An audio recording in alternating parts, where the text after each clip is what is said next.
ये सन 1974 का याद दिला रहा है कि भैया ये बात सिर्फ बीपीएससी का नहीं है।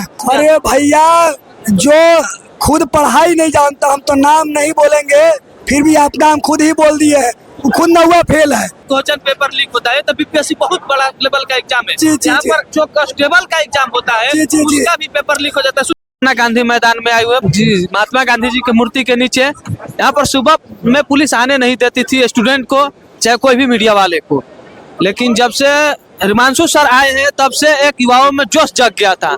उसके बाद में जब प्रशांत किशोर जी और आईपीएस आनंद मिश्रा जी आए तब से स्टूडेंट में जो अंदर से बोलते हैं ना कि आग बबूला और जो लावा फूटता है उसे चिंगारी की तरह निकलने लगा। आइए कुछ स्टूडेंट हम बात करते हैं, धरना प्रदर्शन पर है, क्या लगता है?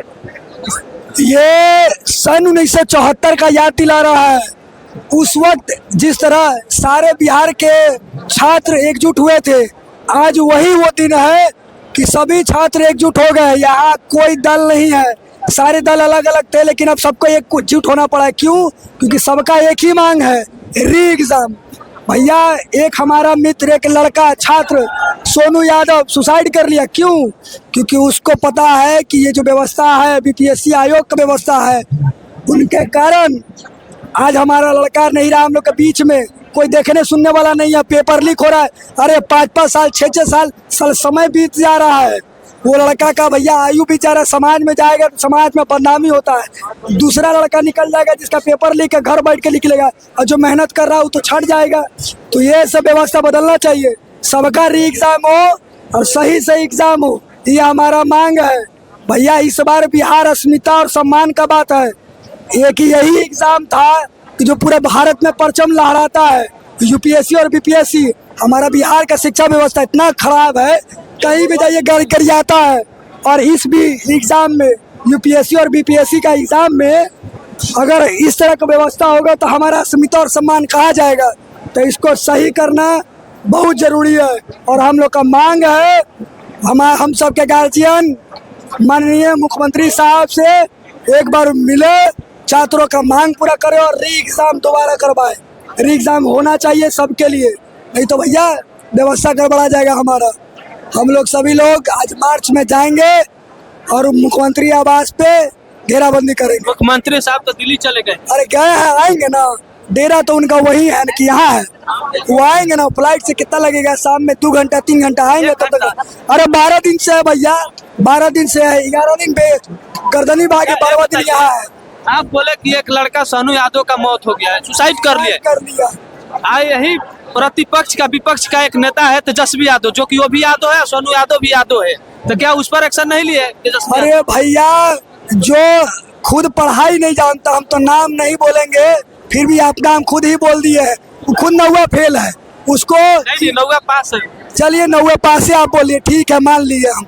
अरे मैट्रिको तो पास नहीं है, इंटरो तो पास नहीं है, ग्रेजुएशन बीपीएससी तो दूर मतलब दूर तक नाता नहीं है। उसको क्या पता चलेगा कि समाज में भैया वो तो सोना का चम्मच लेकर पैदा हुए, समान वर्ग का लड़का, समान परिवार का लड़का से आकर पूछिए कि समाज कितना ताना मारता है। अगर नहीं निकला इस बार भी वो लड़का जानता कि हम नहीं निकलेंगे, कि जो लीक हुआ है वो लोग तो निकल जाएंगे और जो मेहनत किया वो छट जाएगा। इस तरह इसलिए वो बेचारा बर्दाश्त नहीं कर पाया और सुसाइड कर लिया। उसका पिताजी बॉम्बे में 12,000 का मजदूरी कर रहे हैं और 2 बहन है जिसका शादी नहीं हुआ है। उसको कौन देखा? इकलौता लड़का था घर का, उसको कौन देखेगा भाई? इसलिए ये सारा व्यवस्था को बदला जाए भाई, री एग्जाम होना चाहिए सारे छात्र का। यहाँ आपका हमारा बात नहीं है, पूरे बिहार का सम्मान का बात है, सभी छात्रों का सम्मान का बात है। आप लोगों के बीच में जन स्वराज के जो सूत्रधार है आदरणीय प्रशांत किशोर जी और उनका पूरा टीम आप लोगों के साथ है, क्या लगता है कि हो जाएगा री एग्जाम? देखिए भैया, यहाँ पे कोई भी नेता हो, चाहे प्रशांत किशोर जी हो, चाहे पक्ष और विपक्ष का नेता तेजस्वी यादव हो या फिर पप्पू यादव हो, हमको भैया हमारा जो मांग है वो पूरा कर दे। क्या लग रहा है कि अपना ये राजनीति दल सेट नहीं कर रहे 2025 में? भैया हमारा मांग पूरा कर दे, और राजनीति वो अलग चीज है, हमको राजनीति नहीं करना, हमारा मांग पूरा होना चाहिए, चाहे कोई भी कर दे। अरे 12 दिन से कोई देखने नहीं आया। अच्छा ये बताइए कि आपका मांग है कि री एग्जाम हो। जी जी बार बार क्वेश्चन पेपर लीक होता है, तो बीपीएससी बहुत बड़ा लेवल का एग्जाम है। जी, जी, यहाँ जी। पर जो कांस्टेबल का एग्जाम होता है जी, जी, जी। उसका भी पेपर लीक हो जाता है। सुनिए, जी, जी। यहीं पर जो मैट्रिक और इंटर का होता है उसका तो बात ही छोड़िए। जी जी जी आप लोगों का सुनिए, री एग्जाम से समाधान नहीं होना, इसको जड़ से उखाड़ने के लिए जी कैसा जी व्यवस्था जी बनाइए। जी वही ये शिक्षा पेपर लीक व्यवस्था। ना हो। जी जी, तो इसीलिए मुख्यमंत्री जी से मिल करके ये सारा चीज का बात होगा। पूरे छात्रों का बात है, चाहे matric, inter, CAT, MAT, SET, BTech जितने भी है, सबका बात है भैया, कहीं भी पेपर लीक ना हो। हमारा बिहार का अस्मिता और सम्मान हर जगह परचम लहराए, यही हमारा मांग है भैया। बस हमारा मांग को आइए, पूरा और भैया यहाँ बैठे हुए हैं जो कि लाल जैकेट में है, इनसे बात करते हैं। जी सर, आपका मौन व्रत है।